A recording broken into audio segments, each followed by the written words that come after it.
Estamos de regreso en Ecos de Mirabal con Dora Villalobos. Regresamos, estamos en Ecos de Mirabal y le decía desde el inicio que en esta segunda parte es un tema que a mí me apasiona y que a mí me gusta mucho y que yo espero también pues contagiarle de este interés. Mire, déjeme presentarle a mi invitada en esta segunda parte del programa, a la maestra Silvia Aguirre, y que Silvia vienes de la Secretaría de Educación y Deporte. Ahora ya no tenemos el área de la cultura porque se fue a Secretaría, ya es Secretaría de Educación y Deporte. De esta gran área que tiene la Secretaría de Educación y que funciona muy bien en materia de género.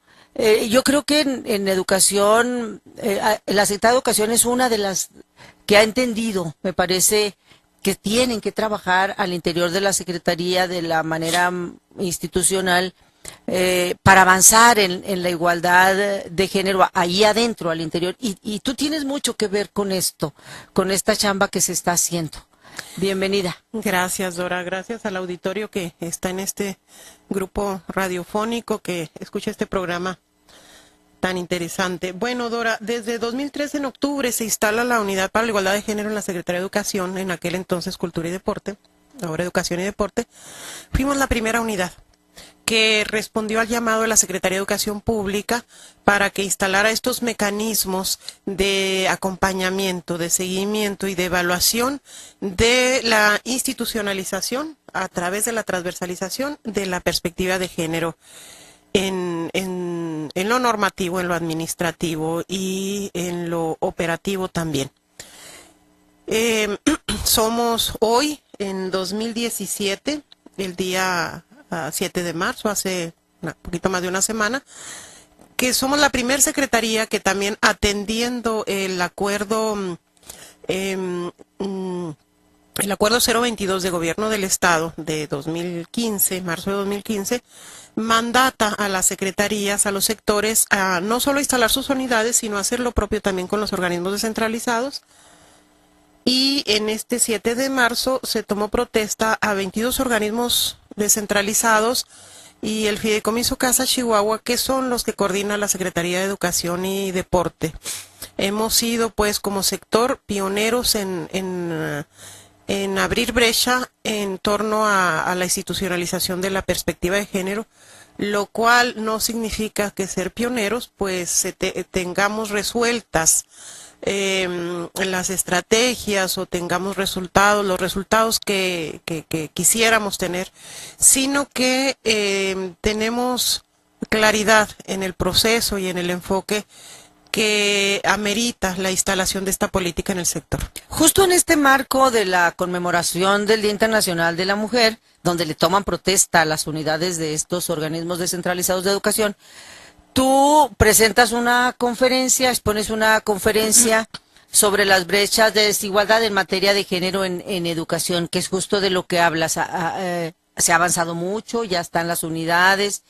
Habría que ver, a mí me interesa mucho que nos digas si hay recursos, porque luego están las unidades y luego no hay recursos, pero que tú nos puedas contar cómo estamos en estas brechas de desigualdad, qué tanto hemos avanzado y qué retos todavía tenemos en la parte de educación, el sector de educación, en esta cruzada que tenemos por la igualdad de género, ¿no? ¿Cómo va? Si alguien tiene claro el terreno, yo creo eres tú.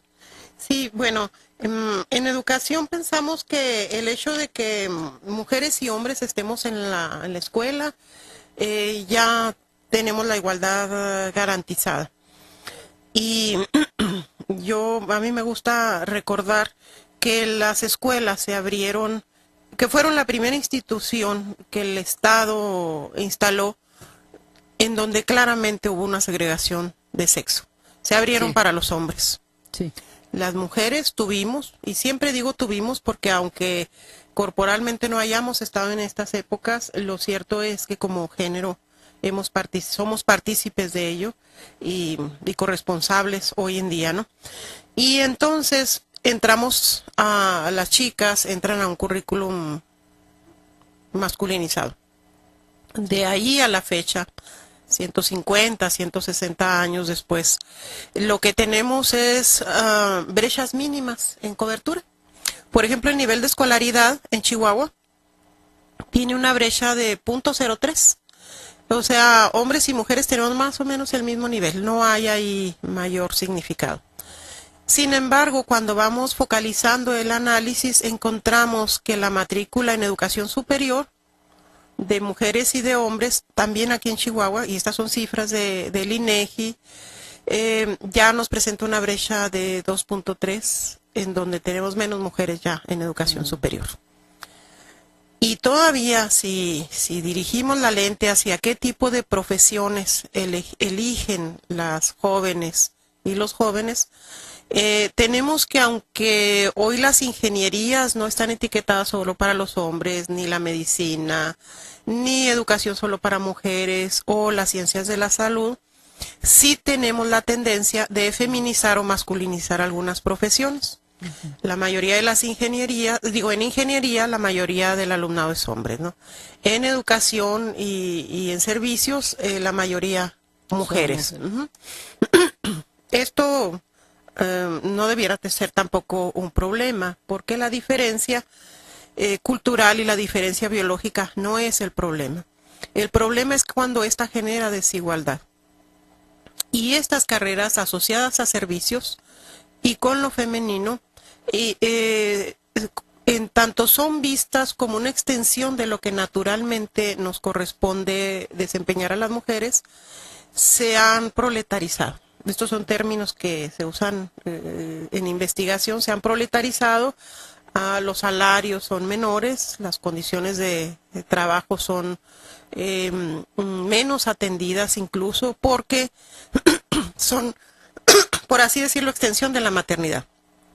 Al contrario de las ingenierías o de las ciencias que tienen oportunidades, yo no digo que todo mundo de los egresados de ahí, pero sí tienen oportunidades de crecer laboralmente mucho mejor que estas profesiones feminizadas. Luego también tenemos otras cosas sobre las que nos están acicateando, nos están llamando mucho como sector educativo y como sociedad. Por ejemplo, el embarazo adolescente. Tenemos el segundo lugar a nivel nacional en el embarazo adolescente. No es para congraciarse decir que en 2010 éramos el primer lugar y que en 2015 somos el segundo lugar. Somos un estado que presenta cifras muy preocupantes en este sentido y que como educación a nosotros nos toca proporcionar herramientas para la toma de decisiones de vida. No solo nos toca educación, nos toca a la familia, nos toca a las organizaciones comunitarias, nos toca, y por supuesto, a las políticas, ¿no? Digo, para no poner en el cuerpo de las chicas que se embarazan la culpa o la responsabilidad, sino qué herramientas estamos acercando a esta población para que decida o no embarazarse o para que esté protegida de una violación o de una agresión de orden sexual, ¿no? Entonces ahí hay un enorme reto, un tema que me gusta mucho tocar por lo terrible que es el abuso sexual. Cada 25 minutos un abuso sexual, mayoritariamente hacia las niñas. ¿Qué otros retos te diré? Antes de que te vayas a otro reto, a reserva de que vengas y yo ya te esté desde ahorita comprometiendo a que vengas a tocar el embarazo en las jóvenes adolescentes, que es un tema que me parece que por lo menos desde los medios no le estamos poniendo la suficiente atención. Necesitamos desmenuzar. Tener elementos de juicio. Sí, más allá de los prejuicios y más allá de políticas públicas de qué hacer, que hay que tenerlas, por supuesto, con estas jóvenes. Ver cómo le hacemos para prevenir el embarazo en adolescentes. Ese es el enorme reto. Que sabías que además hay en niñas de 10 a 14 años. Sí. A reserva de que vengas y toquemos el tema específicamente, pero para que no se me vaya ahorita la idea, porque es que está ahorita en el Congreso del Estado, están las comisiones, porque hay una iniciativa de reforma y parece que la van a meter ya, sobre los matrimonios infantiles, las edades estas para que se puedan casar las mujeres y los hombres, que tenemos ahorita en Chihuahua una ley que le permite a los jóvenes muchachos que se puedan casar a los 16 y a las niñas, es que son niñas en términos jurídicos, a los Son niños, 14. sí. Entonces hay una iniciativa, se pretende armonizar porque ya tiene la federación los lineamientos y tenemos lineamientos internacionales, claro. Pero está ya la iniciativa en el Congreso del Estado, sé que la están discutiendo y bueno, se van a los 18 porque los lineamientos internacionales dicen se debe prohibir los matrimonios infantiles, es decir, en niños y niñas que son antes de los 18. Se debe de prohibir antes de los 18 en hombres y mujeres. Sin embargo, lo que yo he sabido en la comisión donde se está discutiendo en el Congreso es que están aferrados y aferradas en esta comisión a dejar excepciones en el caso de las niñas, de las muchachas, a los 16 años cuando estén embarazadas. A mí me da la impresión de que es como castigo, más que atender el asunto de las muchachas, de las jovencitas embarazadas. Ustedes en las escuelas lo deben de estar viendo. Por supuesto. Yo creo que muchas personas en el auditorio, y yo sé que tú lo recuerdas, tuvimos una época larga en donde ante una violación no se imponía castigo penal, que además eran sumamente cortos, ¿no? Si el agresor accedía a casarse con la mujer que había sido violada. Violentada, imagínate. O sea, ni siquiera era consideración de ella si quería o no casarse, y además el agresor, el delincuente, pues pasaba a ser su familia, ¿no? Imagínense. Hoy me encuentro con jovencitas y jóvenes que se quedan con los ojos cuadrados porque dicen, no es cierto. Y en cuanto al matrimonio infantil por motivos de embarazo, es más o menos lo mismo. Sí. Es cierto que la reproducción humana está muy asociada, históricamente muy asociada con el matrimonio, pero no necesariamente. Tenemos muchísimas otras formas en que los seres humanos decidimos o por X circunstancia nos reproducimos. Parimos hijos e hijas, ¿no? Y en algunas y en muchas ocasiones no van asociadas a un matrimonio.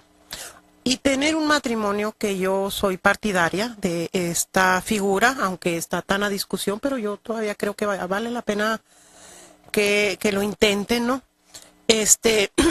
Tener un matrimonio no necesariamente garantiza una buena vida para sus dos integrantes y para su descendencia también. Ser padre o ser madre implica de habilidades y de poner en juego muchísimas otras cosas que no están asociadas directamente con la vida conyugal, ¿no? Entonces, quizás sea muy burdo equiparar cuando en los tiempos de la violación te casabas, las casaban con el violador, ¿no? Y decir hoy que por tener un embarazo tengas que casarte, pues es una condena, como tú lo dices, ¿no?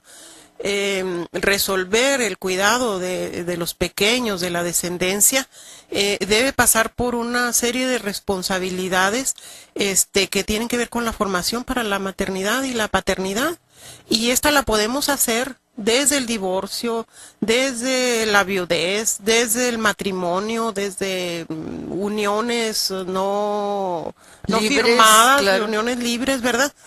Pero sí pensemos sobre todo que las jovencitas, y en los casos en que hay jovencitos implicados, porque luego en muchos embarazos adolescentes no necesariamente son sus pares. Con señores, la mayoría son con hombres mayores, ¿no? Así es. Entonces, pensemos qué recursos tiene esta jovencita, no solo para asumir su rol materno, sino además para entrar a un rol conyugal. Son dos cosas que le implican en una edad temprana, en este momento histórico, una complejidad de la que podemos estar segura que no la puede resolver cómo la resolvieron nuestras abuelas o nuestras madres en el siglo XX y en el siglo XIX, que desde muy temprana edad se casaban, pero tenían otra formación. Otra, sí. Me voy a ir a un corte, Silvia. A mí me parece que en este caso muy particular hay una contradicción enorme, porque yo sí responsabilizo al Estado gobierno Así es. de los embarazos adolescentes. Claro que tiene mucho que ver la familia, claro que tiene que ver mucho la educación, tiene que ver todo, la sociedad en general.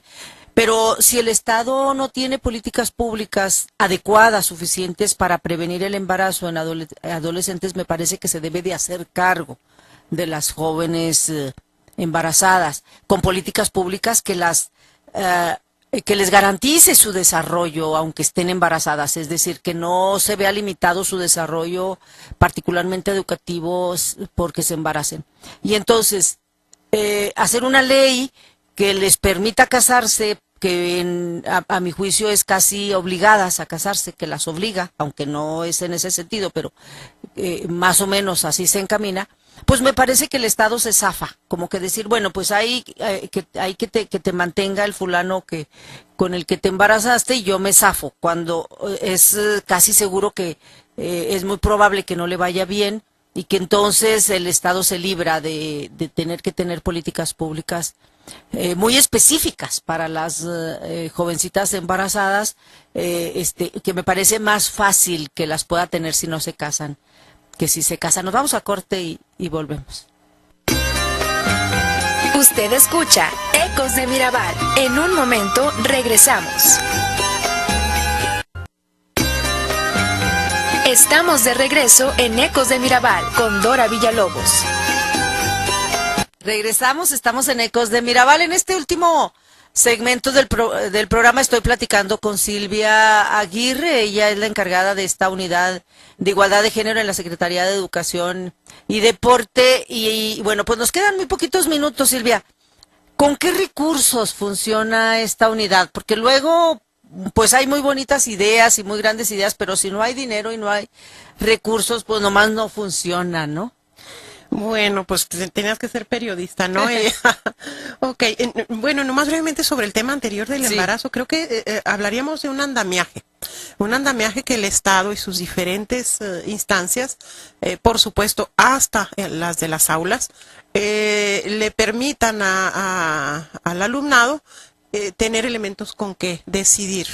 Sí. Sobre su vida, sobre sus expectativas y demás, opciones de cultura, de deporte, y por supuesto también de empleo, ¿no? Entre otras cosas. ¿Con qué funciona? ¿Cuáles son estos recursos con los que cuenta la unidad? Bueno, en 2013 fuimos respuesta a una política de la Secretaría de Educación Pública que vino acompañada también de recursos federales.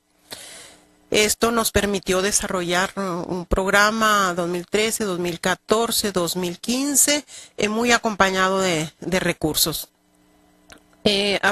Nunca hemos tenido el equipo humano ideal, la plantilla para atender las diferentes áreas que la SEP recomendaba a las autoridades educativas para que instalaran sus unidades de género.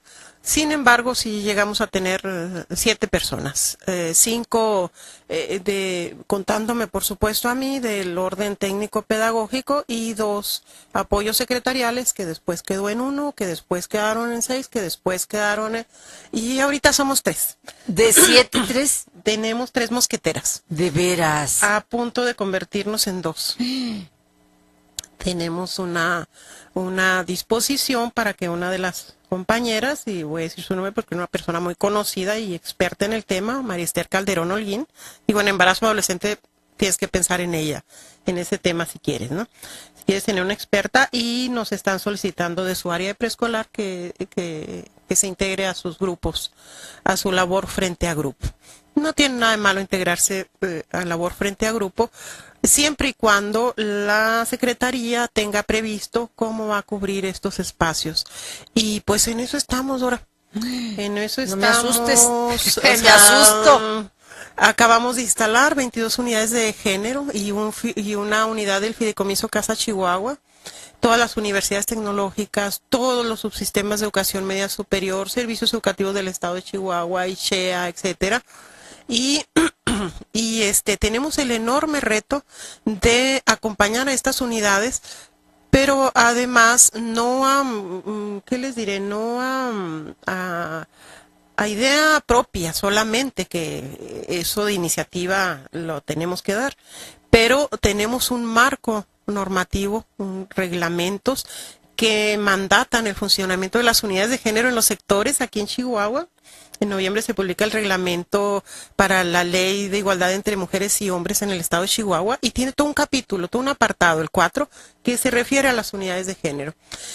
Y con un elemento, o sin ningún elemento, o con 50 elementos, el sector, en este caso el educativo, tendrá que responder a eso que está mandatado en las leyes de igualdad y de no violencia, además las que tienen que ver con nuestro sector educativo.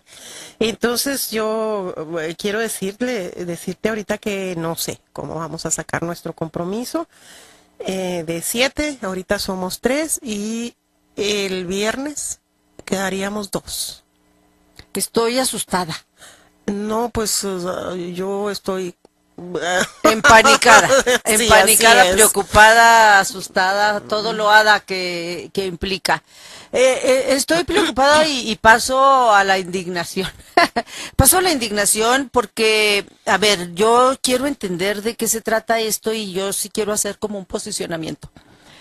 Cuando llega el gobernador Corral, hace un pronunciamiento, hace un posicionamiento y dice: mi gobierno va con ejes transversales muy concretos, sí, todos muy buenos. Y uno de los ejes transversales que nos entusiasma a muchas personas, particularmente mujeres, pero también a muchos hombres, que promovemos derechos humanos, que promovemos perspectiva de género, nos entusiasma que con esas palabras no habíamos tenido nunca en la historia de Chihuahua un gobernador que de manera puntual, con esos conceptos dijera: uno de mis ejes transversales de mi gobierno, de los ejes transversales de mi gobierno, serán los derechos humanos y la perspectiva de género. Con esa puntualidad, con el nombramiento de estas políticas públicas, claro que aplaudimos muchísimo. Lo que yo he estado viendo es que sí hay voluntad de Corral. Yo creo que sí, estoy convencida que sí hay voluntad de Corral. Sin embargo, su funcionariado, y hablo de funcionariado de primer nivel, es decir, secretarios y secretarias, y hablo de secretarias también, porque no es que las mujeres que puso en su gabinete paritario en automático estén convencidas de estos lineamientos. Me parece que hombres y mujeres que encabezan este gabinete, secretarios y secretarias, no están entendiendo este posicionamiento, este lineamiento de Corral en estos temas. Algo está pasando que no baja la información y que no baja también, me parece, la convicción, que necesitamos que tengan convicción. Y es que me parece que tenemos que empezar porque no hay conocimiento.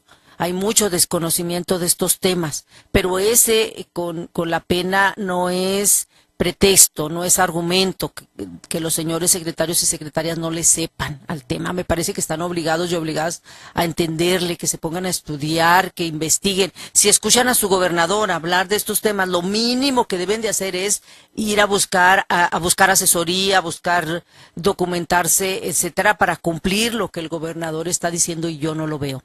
Y me preocupa que ya en términos prácticos, no nada más no lo vea en términos de avanzar, sino que estemos retrocediendo. Y esto que está pasando en educación es una prueba concretita de una preocupación muy general que estamos ya teniendo, ¿no? Entonces, bueno, pues ahí está el llamado al gobernador para que busque la manera. Me parece que a él le toca, a Corral, a Javier Corral Jurado le toca que garantice él que su funcionariado cumpla con esta promesa que al final él la hizo, es su promesa de él. Y entonces no nos vaya a salir contraproducente, que en vez de avanzar, retrocedamos en lo poquito que hemos logrado. El licenciado Pablo Cuarón lo ha expresado y lo expresó el día 7 de marzo por última vez, de de acoger este compromiso del gobierno actual, que yo también pienso que es de corazón y es de razón.